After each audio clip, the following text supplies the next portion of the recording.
recent years, there have been a number of crimes that have been solved by tracing family trees. This technique relies on the use of DNA samples, meaning that crimes can be solved using DNA. You decide to look up the different ways that this technology is currently being used in Canada. In your research, you come across a page that describes the different ways that this technology interacts with different elements of our society, from the government, to the industry, to the individuals in our society, and finally, its interaction with science. Let's start by looking into the science of using DNA in forensics. Let's see how this technology works. This process is based on genome sequencing. First, you find a sample, such as saliva or hair, from a crime scene from an unknown individual. What you can then do is take this sample and run it through a genome sequencing machine, which will tell you the exact code of the DNA found within the sample. This forms the genetic record of a sample, which can then be stored or used. So say that we have a sample that we want to use to identify who the unknown suspect was. But there are no exact matches for individuals within our database to the DNA. What you can then do instead is look for relatives. So maybe you don't find an exact match to your genetic record, but you find a second cousin. This means that this individual that was identified wasn't the one who committed the original crime, but is related to the person who did. What you can then do is test all of the relatives of this individual's DNA, and hopefully you'll find an exact match. This will help you solve the case and identify whose DNA was left at the scene. The use of DNA for this purpose is relatively new, and there's a number of different questions that we can ask about it. What is the role of scientists in predicting and evaluating potential effects of their technical innovations on society? Looking at how we use this technology often involves government regulation. Let's look into the government involvement in DNA forensics. The government might have a role implementing policy or regulations on this technology, but overall, what is the government's role in DNA forensics? This can be a really complicated and difficult question to answer. Luckily, we won't be approaching this topic alone. We have the help today of Dr. Amy Conroy. Dr. Conroy currently works as a professor at Simon Fraser University. Her work focuses on DNA analysis and its application to crime scenes. Dr. Conroy, would you mind telling us a bit about why you decided to pursue research in this field in the first place? I decided to focus on this area for my doctoral research because the world of DNA analysis is a rapidly changing one, which means there are new and emerging questions about the applicable regulations that need to be answered. It's important that we try to think ahead about the potential uses of DNA so that we can develop sound policies to regulate the way DNA is used. We want to ensure that we take a balanced approach to the issues so that we address both the potential for innovation as well as the risks that are involved. As a doctoral researcher, I focused on the way DNA is used in the criminal context. This was both an exciting and challenging area to study. Exciting because there is so much potential to leverage DNA to assist with criminal investigations, but challenging because we need to balance the law enforcement advantages with other things like individual rights and ethical considerations. Now that we know how she decided to pursue this career in the first place, let's look to how she got to SFU today. She started by doing an undergraduate degree in law, economics, and psychology. Then she moved on to do a master's in health law and policy, which was followed by a PhD in law at the University of Ottawa. After her PhD, she got involved in government research and worked as a privacy specialist. And finally, she now teaches criminology at SFU.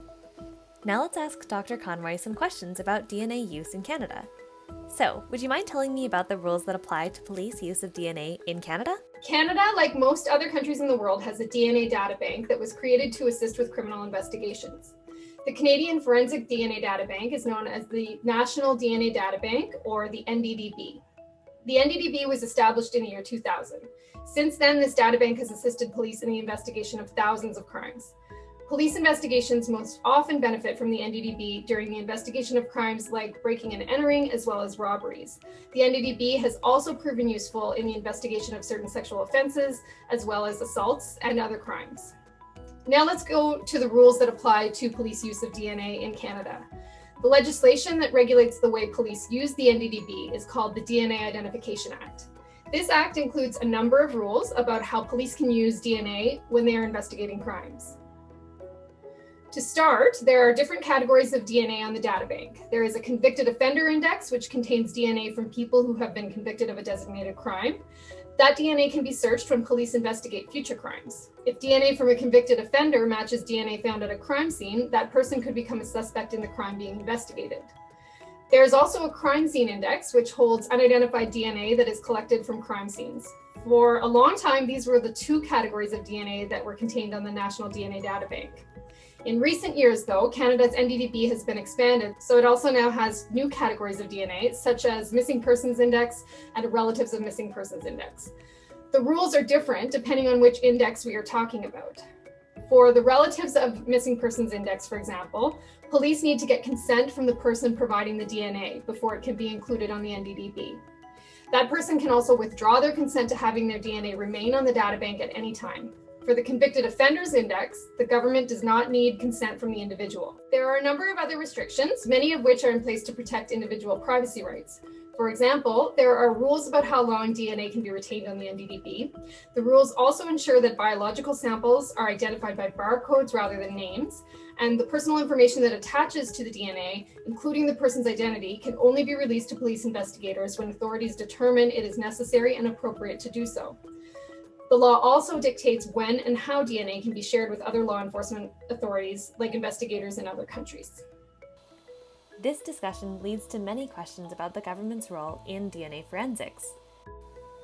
How might governments address systemic inequalities that exist within DNA databases? To clarify this, let's first look at how this technology is currently being used. How does the policing industry interact with forensic use of DNA? Like we explored earlier, family trees and DNA samples can be used to help identify individuals who committed crimes. However, there might be limits to the extent that this technology can be used. Let's ask Dr. Conroy. Can you walk us through how police would be allowed to use the DNA databank to help with their investigations of a crime? Sure. For this, we can focus on the two key indices I already mentioned, the Convicted Offenders Index and the Crime Scene Index. These are the indices that would be used in the investigation of new crimes that police are trying to solve. As we previously talked about, the Convicted Offenders Index has DNA from persons who have been convicted of designated crimes. The Crime Scene Index holds DNA from various crime scenes. When trying to solve a new crime, police may decide to search for a match between the Convicted Offenders Index and the Crime Scene Index. If DNA that was found at a crime scene matches the DNA of a convicted offender, the police will need to seek permission to find out that person's identity and will want to talk to that individual to find out how and why his or her DNA came to be at the crime scene. Unless there's another explanation for the person's DNA being found at the crime scene, he or she will become a suspect in the investigation. There is another important way that the DNA databank can be used to investigate crimes. We mentioned that the Crime Scene Index contains DNA that is found at different crime scenes. This DNA is not identified as belonging to a specific person, but it might still provide valuable information to investigators. Investigators may decide to search for DNA matches on the Crime Scene Index itself because it might help to link crimes together. If the DNA of the same person was collected at 2 or more crime scenes, police may be looking at a serial offender. With that information, they would look at the different investigations together to see if this would reveal new leads. The use of this technology in the policing industry leads us to our main question regarding the industry of DNA forensics. What criteria must be satisfied before law enforcement agencies create a DNA profile for an individual? Finally, we'll be exploring DNA forensics from the perspective of society. So far we've explored how genetic records are made. We've also looked into who some of the individuals on the NDDB records might be. However, it's also important to look up who specifically makes up these databanks. Is there an overrepresentation of one group of individuals in these samples? And if so, what are the ethics behind this? Let's ask Dr. Conroy. Can you tell us about issues on individual rights and ethical considerations regarding collecting these DNA samples? The regulations that allow the government to use DNA for crime-solving purposes need to take account of the individual rights issues and ensure that the state uses DNA in an ethical and balanced way. Privacy is a major consideration. In Canada, we have tried to protect individual privacy in this context by limiting the instances where DNA is collected and used as part of NDDB operations. We have already discussed that the Convicted Offenders Index contains DNA from people who have been convicted of designated offenses. No other individuals can be required to provide their DNA for inclusion on this index. This limits the scope of the DNA databank. If these types of restrictions were not in place, other people like suspects, volunteers, or victims might be asked to provide DNA for inclusion on the NDDB.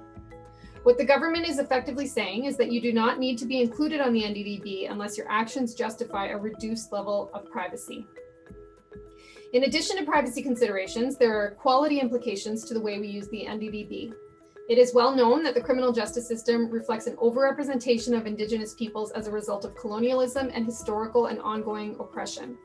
Since Indigenous peoples are overrepresented in the convicted offender population in Canada, we can safely assume that they are also overrepresented on the National DNA Databank. This means they are subjected to a level of genetic surveillance that is not experienced by non-Indigenous people. In other words, the NDDB is another example of systemic bias that impacts Indigenous peoples in Canada.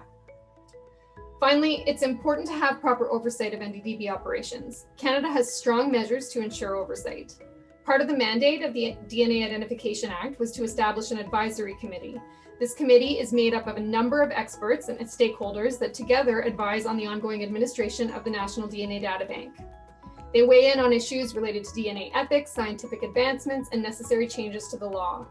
To keep the public informed on NDDB operations, an annual report is also issued and is published each year on the RCMP's website. This leads us to our final major question, which asks about society's interaction with this technology. What are some potential advantages and disadvantages to society of using DNA in policing? We've explored how the government, science, industry, and society interact with DNA forensics.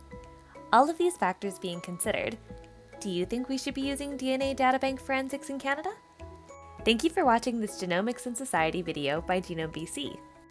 If you would like to see more Gene School content, go to genomebc.ca/education.